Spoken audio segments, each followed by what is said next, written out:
మల్లారెడ్డి యూనివర్సిటీలో విద్యార్థులు ఆందోళనకు దిగారు. ఆహారంలో పురుగులు వస్తున్నాయంటూ విద్యార్థులు ఆరోపిస్తున్నారు.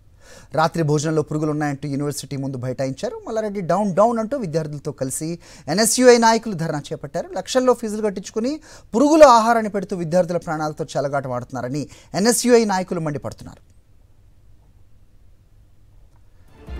ఘటనపై అప్డేట్స్ మా కరెస్పాండెంట్ సుష్మిత ఇస్తారు. సుష్మిత, చెప్పండి. ఎన్ఎస్యుఐ నాయకులు అక్కడ ధర్నా చేస్తున్నట్టు చూస్తున్నాం.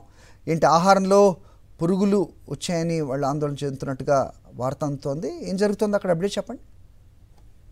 ఈసారి మల్లారెడ్డి యూనివర్సిటీలో మరోసారి ఆహారంలో పురుగులు వచ్చాయని కూడా విద్యార్థులు అక్కడ ఆందోళన చేపట్టారు. అయితే విద్యార్థులతో పాటు ఎన్ఎస్యుఐ నాయకులు కూడా ఈ ధర్నాలో పాల్గొన్నట్టుగా కూడా తెలుస్తుంది. అయితే ఇది రెండోసారి పురుగుల విషయం బయటకు వస్తుంది. ఇదే తరహాలో ఫిబ్రవరిలో కూడా ఆహారంలో పురుగులు వచ్చాయని అప్పుడు కూడా చాలా ఆందోళనకరమైన వాతావరణం కనిపించింది. ఇప్పుడు రెండోసారి కూడా రావడంతో విద్యార్థులంతా కూడా కాలేజ్ బైఠాయించి డౌన్ డౌన్ మల్లారెడ్డి అంటూ కూడా నినాదాలు చేస్తున్నారు. ఒకవైపు ఎన్ఎస్యుఐ నాయకులతో పాటుగా విద్యార్థులు కూడా పూర్తిగా అందరూ రోడ్డు మీద వచ్చి కూర్చున్న పరిస్థితి అయితే కనిపిస్తున్నాయి. అయితే లక్షల ఫీజులు కట్టించుకుంటూ ఉన్నారు. ఆహారం మాత్రం నాణ్యమైనది పెట్టకుండా పురుగులు బొద్దింకలు వస్తున్నాయని కూడా విద్యార్థులు ఆందోళన చేపట్టారు.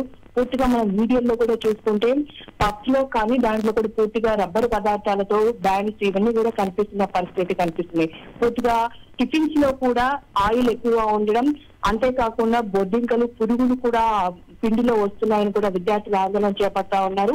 అయితే నిన్న రాత్రి కూడా విద్యార్థులంతా కూడా బైఠాయించి ఏదైతే టిఫిన్ బాక్స్ ఉన్నాయో అవన్నీ కూడా రోడ్డు మీద పడేసి విద్యార్థులు నినాదాలు తెలుపుతూ ఉన్నారో వీరందరూ కూడా ఎన్ఎస్యుఐ నాయకులు సపోర్ట్ చేసి అక్కడ వారంతా కూడా ఖచ్చితంగా దీనికి పరిష్కారం చూపాలని ఒకవైపు నాయకులు కోరుతా ఉన్నారు.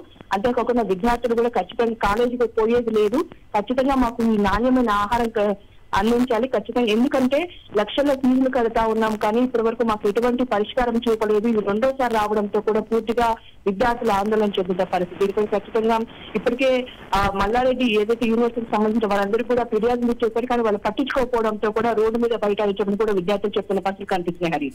ఓకే.